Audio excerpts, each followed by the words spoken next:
This video is sponsored by NordVPN. This is a true story. A few weeks ago, as I was preparing a massive video all about audio for YouTubers, RØDE announced their Wireless Go Mark II. The moment I read the specs, I knew I had to start all over and buy a Mark II myself, which I did immediately.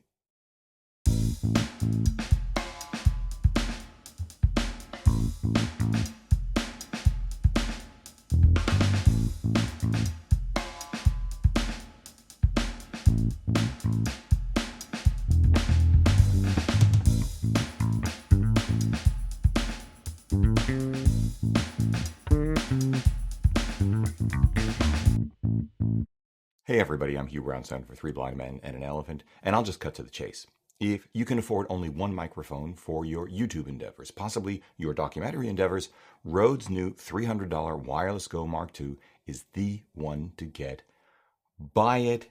End of story. Okay, there's a story.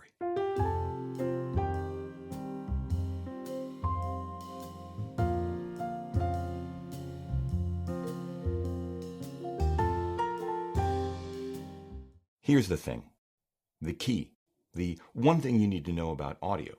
Setting aside, of course, your intent, your actual content, knowing how to properly set gain levels, the value of good preamps, how to edit in post, the appropriate use of music and effects, the ins and outs of pickup patterns, signal to noise ratios, noise floors, room acoustics, coloration, well, yeah, all of those kind of things, is distance.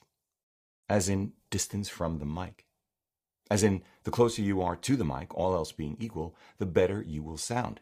This is why, for 95% of us watching this video right now, 95% of the time, a lavalier microphone, in particular, I now assert, RØDE's Wireless Go 2, wait for it, is the way to go. Mandalorian meets bad pun in 5 words. Awesome.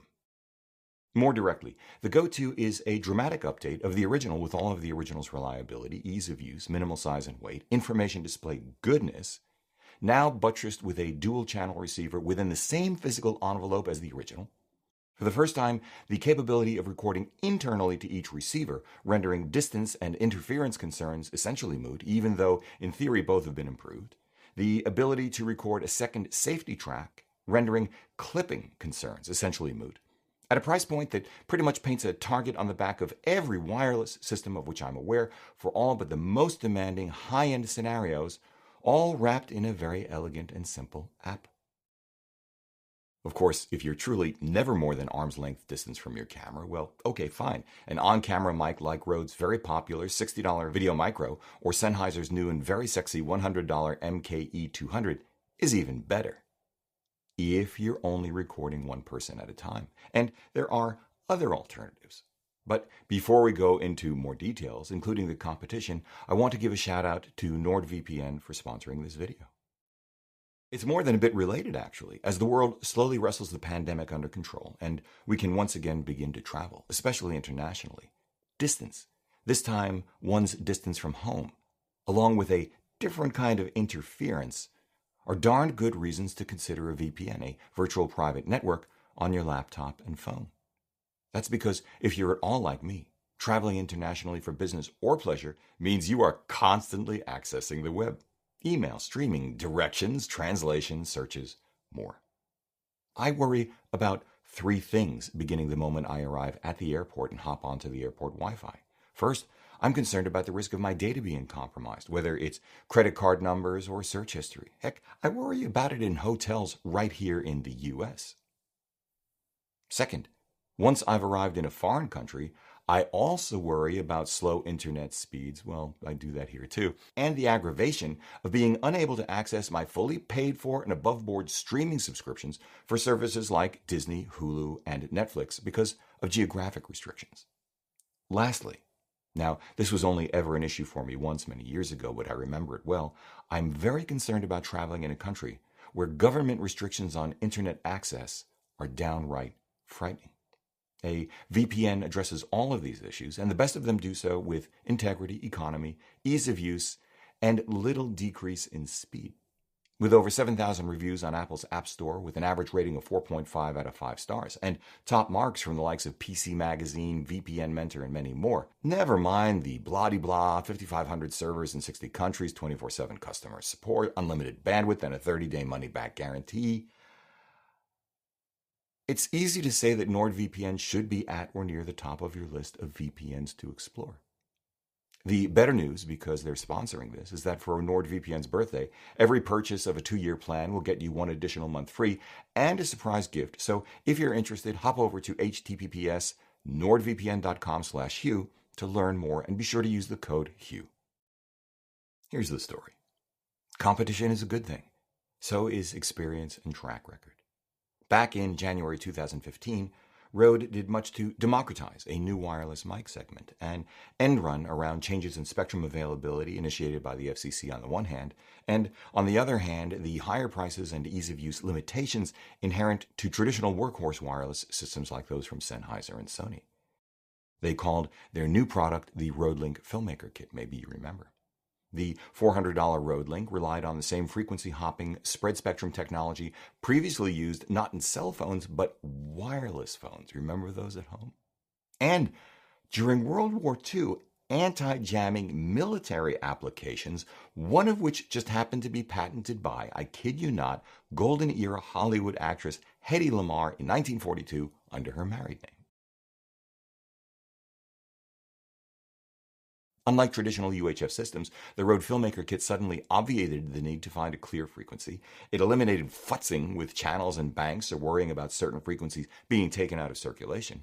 It eliminated much of the value of, and therefore the need to have, a dedicated sound guy constantly monitoring for interference. The RØDE did it all. Well, to be more precise, did it differently, seamlessly, instantly, automagically, all behind the scenes. Just turn it on, plug it in, and go. Wait a minute. I immediately went out and bought a pair of them for our interviews. Sound is so important for video. So important that when I sat down with Mr. Canon himself, Chuck Westfall, that fall of 2015 at the Canon Expo in New York, I recorded our interview with the RØDE links attached to my Tascam DR70D field recorder and then synced it to the scratch audio track from the iPhone I used to record the video. It was literally the case that my audio kit easily took up, 10 times the space of my video gear? I'll put a link to that interview down in the description below. You may find it very interesting. It was a great experience, but the whole setup whetted my appetite for something much smaller. A few months later, Sennheiser further validated the technology for that purpose by introducing its frequency hopping spread spectrum system, the AVX. It was utterly brilliant from performance to design, build quality, and dynamic range so wide that manually setting the gain was indeed a thing of the past, much better than the traditional auto gain. It was another level altogether compared to the RØDE and operated at the even lower and less crowded 1.9 gigahertz frequency.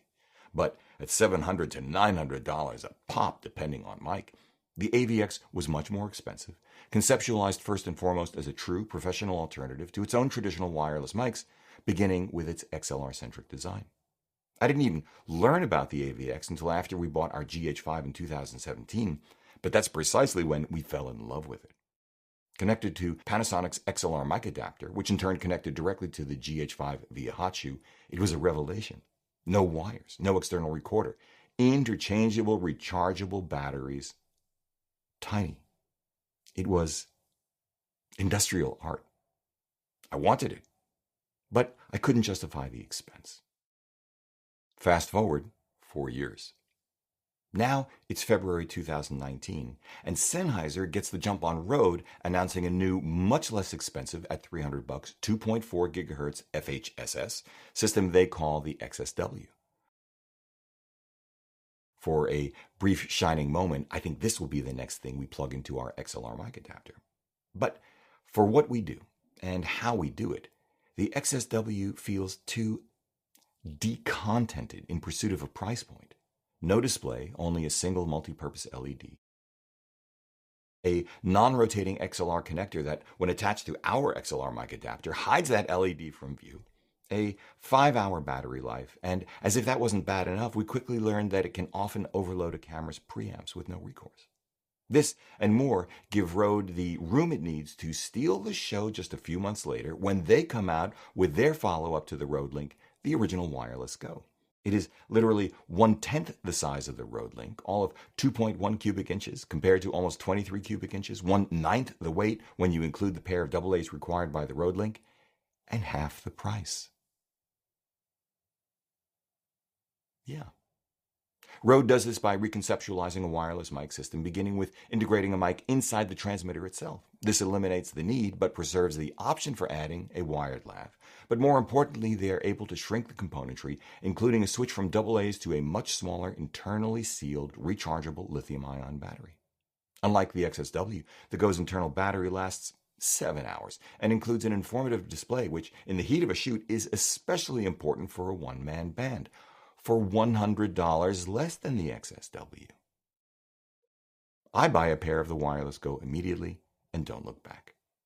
We haven't used our RØDE Link, Sony, or Sennheiser kit, their excellent UWP and G4 systems respectively, currently selling in base configurations for $550 and $600 since. There were, however, two trade-offs to make the Go so small and inexpensive that gave a number of us pause. Two of the same trade-offs Sennheiser made with the XSW, namely relatively poor interference rejection and much shorter battery life.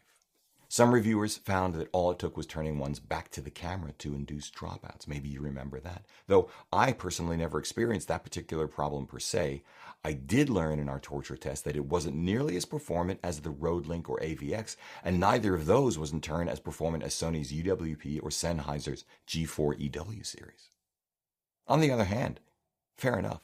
While the EW112, for example, is only spec'd at 8 hours recording time using a pair of AA's, a drop from the RØDE Link's 30 hours recording time using a pair of AA's to the 7 hours spec for the Go before requiring a recharge is a material difference. Then again, with the original Go's USB-C port, it was, and still is, easy enough to use a small power bank in a pinch even while recording, though this does defeat much of its size and weight advantage. The biggest drawback from my personal perspective were the Go's logo emblazoned clip and the weight of the transmitter changing the shape of clothing to which it was attached, but both were quickly sorted by plugging in the mics from our RØDE Links. Some of us decided to stay with the RØDE Link. Some of us ponied up for the AVX. Some of us stayed with the traditional, though it has to be said, far more robust, far superior interference rejection and long-distance reception workhorses from Sony, Sennheiser, and others. And some of us opted instead to pursue a different path altogether, the combination wired lav body pack recorder epitomized by the $180 Tascam DR10L. No matter. The Go was wildly popular and almost immediately became the new standard for, at the very least, YouTubers. It was, as product developers would say, fit for purpose. That's because most YouTubers and documentarians don't turn their backs on the camera. Most are rarely more than an arm's length or two away from the camera with nothing in between to block the signal, and most of us don't do so many takes or talk so long that 7 hours isn't enough time to call it a wrap. In fact, the Go was so well received, so well conceived, that it was only a matter of time before other companies would come out with their own versions of it. And they did. You might frame them as fast followers like Apple, or you might frame them as something else. But within a year, Comica entered the fray with their Boom XD.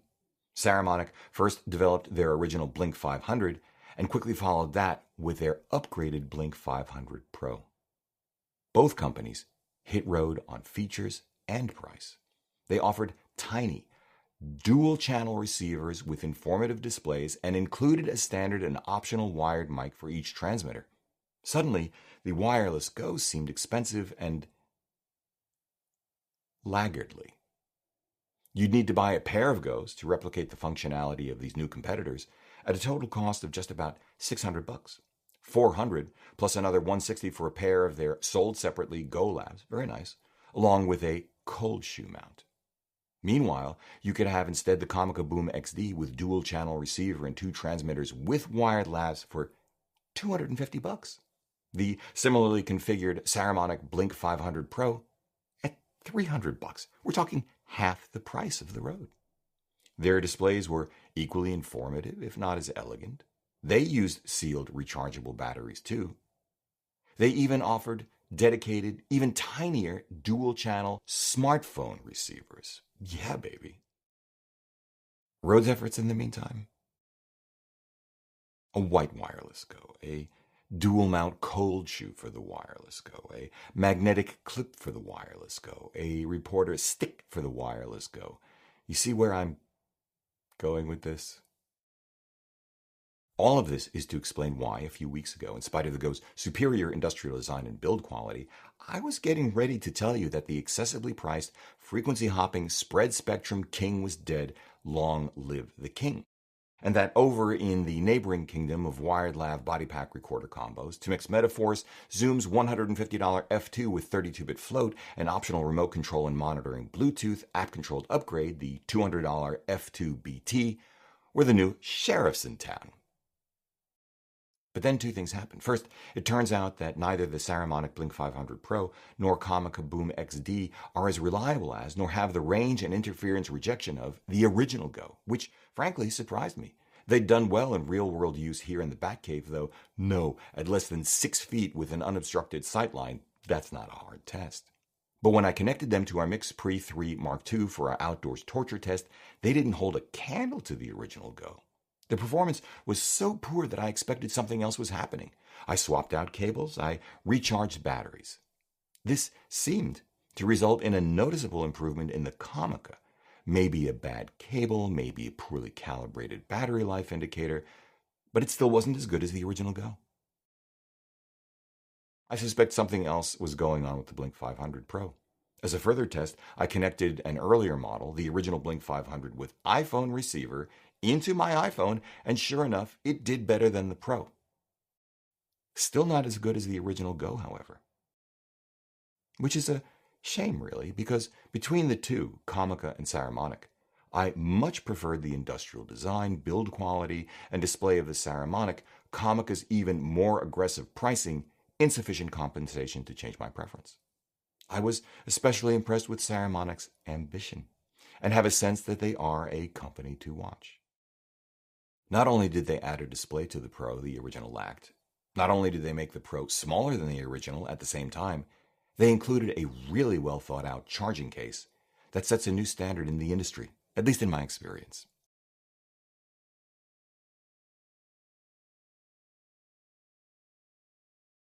Perhaps adding the screen and then cramming it all into a smaller shell is the culprit for the poor performance. Maybe quality control is something they need to sort out. But maybe it was damaged by accidentally plugging it into a phantom power channel on the Mix Pre 3 too. As I'm recording this today, I still don't have an answer. I've reached out to Saramonic, and when I do hear back from them, I will follow up with you. With all of this said, even if the Comica and Saramonic had none of these issues and had performed as well as the original Go, it doesn't matter, because the second thing that happened was the release of the Go Mark II. The internal recording, the safety track, the Rode Central app to set it all up, the industrial design, the display, the vastly superior, it makes a big difference in real-life bayonet-mounted dead cat, trust me, of the Go 2, along with Rode's track record, my personal experience of its reliability, and the Go 2's actual performance in our simple torture test, all for just $50 more without the wired lavs that one does not strictly need, make the dual-channel entries from Comica and Saramonic dead letters for now. And while the Zoom F2 series is very interesting and keenly priced, it is the new excessively priced combo wired lav body pack recorder sheriff in town. I'd even go so far as to say it's the best alternative to the Go 2 if you're recording more than arm's length away from the camera and you are very budget constrained. Rode's wireless Go 2 really is the competitive equivalent of, well, yeah, a mic drop. Not only compared to its 2.4 gigahertz rivals, as it turns out, but to combination wired lav body pack recorders and industry stalwart EWs and UWPs, even our long-running favorite, the AVX. If we're talking about a single mic, The Go 2 is more flexible than the Tascam DR10L. It can plug directly into your camera, unlike the Tascam, obviating the need for syncing in post, and it can be monitored remotely in real time while giving nothing away to the Tascam in terms of functionality. The Go 2 is more flexible than the Zoom F2 for the same reasons. The F2 BT lost its connection to the F2 control app on my iPhone at about 100 feet, line of sight, no interference, but the Go 2 also has a much better system for securing attachments to its mics. The F2's 3 foam pop shields constantly fell off, and it comes without a dead cat. The Go 2, again, gives nothing away to the F2 other than 32-bit float, which does in fact work quite well, hold that thought. As soon as you move to 2 mics, however, the Go 2 is also much easier to monitor than even the Bluetooth app-enabled F2 BT inside its 100-foot real-world range, or just try monitoring 2 of them with 2 sets of headphones at the same time. If you want a dual-channel receiver and a pair of transmitters with wired lavs from the traditional UHF big boys like Sony and Sennheiser, because there are still situations where there is superior interference rejection and distance reception, especially when coupled to a preference or need for real-time monitoring, superior robustness, greater audio grunt, and reliance on easily replaceable double A's are real advantages. Think Lord of the Rings trilogy battle scenes on horseback, a flubbed line in the middle of a pike axe swing. Be prepared to spend 2 to 5 times the price of a Go 2 setup. You're talking $1350 for Sony's UWP D21 2-person kit and $1450 for the Sennheiser's roughly comparable EW112 G4 2-person kit, though I'd give the edge to the Sony for interference rejection, the NFC setup in their latest version, their auto gain, their seamless cableless integration with Sony cameras via their multi-interface shoe, and the fact that the Sennheiser doesn't have a dual-channel receiver, requiring instead 2 separate ones. If you're not talking battle scenes, but instead are attracted to the elegance and simplicity of Sennheiser's AVX under less trying circumstances, think Lost in Translation, great movie, along with easy and granular gain control without any cables when used with the XLR mic adapter, especially from Sony or Panasonic, a pair of them will set you back $1,800, plus of course another $400 or so for the XLR mic adapters themselves. And then on top of that, at least another $160 for a set of rechargeable batteries you'll want instead of a power bank. Are there downsides to the Go 2? Of course there are, just like every other product ever made, beyond what we've already covered. Additionally, first, there's still no headphone jack on the receiver. This will be a disappointment to those of us who use cameras that don't have one, like, say, Sony's a6400, though it won't matter at all to those of us who do. In contrast, both the Saramonic Blink Pro 500 and Comica Boom XD do have a headphone jack, as do the Sony UWP and Sennheiser G4 EW series. Though, to be fair, you're monitoring the signal into the camera at that point rather than what the camera is actually recording. You still have to look at your levels on the camera constantly to make sure it's not clipping, and there's still the possibility of something going wrong in camera. Second, the Go 2 didn't perform significantly better than the original in our torture test for distance or interference.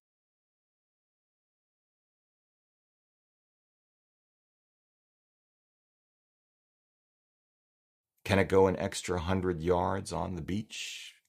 Maybe. But I don't care. It's not a real-world test of anything we do.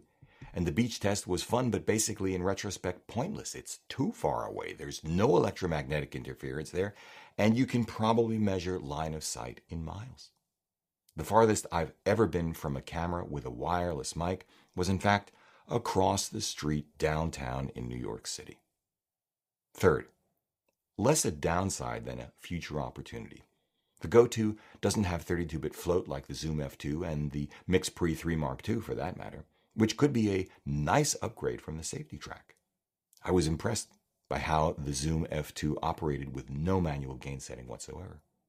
Finally, another less a downside than a future opportunity kind of thing, RØDE doesn't have a charging case for its receiver and transmitters, which is a very, very nice to have. Comica doesn't have one either, but Saramonic does, and it is exceptionally well done. Call it an I want it level nice to have, as in, hey RØDE, can you please make one ASAP, pretty please? Let me wrap it up this way. As I said at the outset, Lavalier marks, I think, are the way to go for the vast majority of us, and in my experience, the smallest, easiest to use, most performant, complete, and cost-effective among them is Rhode's Wireless Go 2. Yes, an on-camera mic like Rhode's $60 Video Micro or Sennheiser's $100 MKE200, very sexy, can sound great if you're just a foot or three away and you don't have to worry about powering it on or turning it off. You just plug it in and you're good to go. And yes, wired lav body pack recorders like the DR10L and Zoom F2 essentially eliminate distance and interference as issues, but the DR10L and base model of the F2 do not allow real-time audio monitoring, and the F2 BT doesn't allow real-time audio monitoring at distance beyond 100 feet. If your talent is ever that far away from the camera, and maybe you just want to use your phone as a phone. And finally, it is fair to say that wireless lavs do require more effort. You have to charge them or put in and charge batteries separately from the camera. You have to remember to turn them on. You have to remember to turn them off. You have to be sure you don't accidentally mute them. You have to position them correctly so that clothes rustling is a non-issue. And you do have to be concerned with interference and distance, except now for the Wireless Go 2. Still, for all but the most demanding or the very least demanding scenarios, in the end I'd opt for Sony's latest UWP D26 for the former, Rhode's Video Micro, or even their Smart Lav connected into your phone for the latter. I think the Rode Wireless Go 2 with its internal recording and tiny dual channel receiver and safety track sets a new standard in wireless mics. The frontrunner, as of now, March 2021, for Audio Gear of the Year. Buy it. This video was brought to you by NordVPN, a leading virtual private network provider. For a limited time only, get an additional month free and a special gift when you sign up for a 2-year plan. Visit www.nordvpn.com/Hugh and be sure to use the code Hugh. Thanks, NordVPN. If you like what you've seen here today, please give a thumbs up, subscribe, join the conversation below. Support our work using our no-cost-to-you affiliate links, buying Streets of New York the book, shopping our merchandise store, dropping us coffee money via PayPal, or most especially, consider becoming a patron of ours via Patreon. Links for all down below. However you support us, as always, we thank you for it.